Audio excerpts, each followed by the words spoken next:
that is so desperately. And he has the best life ever he is. And he is really proud of everything.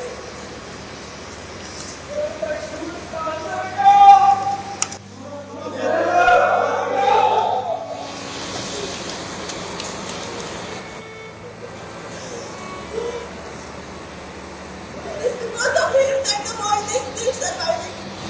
And we should all be proud of him in every way.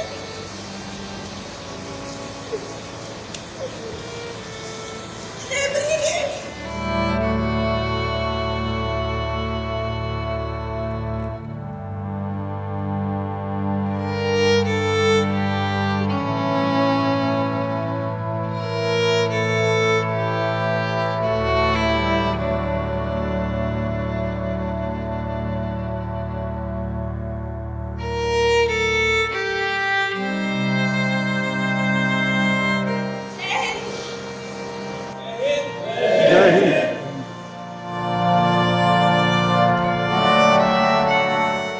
तुमच्या डोळ्यात पाणी येईल असं हे चित्र.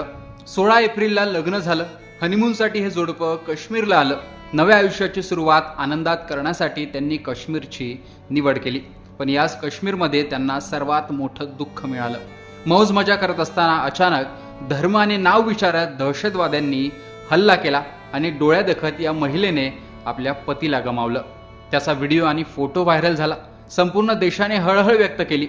नौदल अधिकारी असलेल्या विनय नरवालचं पार्थिव दिल्ली येथे आणलं गेलं. त्यावेळी पत्नीने आपल्या पतीविषयी बोलताना रडत रडत आपल्या भावनाही व्यक्त केल्या. पार्थिव असलेल्या शवपेटीला मिठी मारली आणि शेवटचा सॅल्यूट करत जय हिंदचा नारा दिला.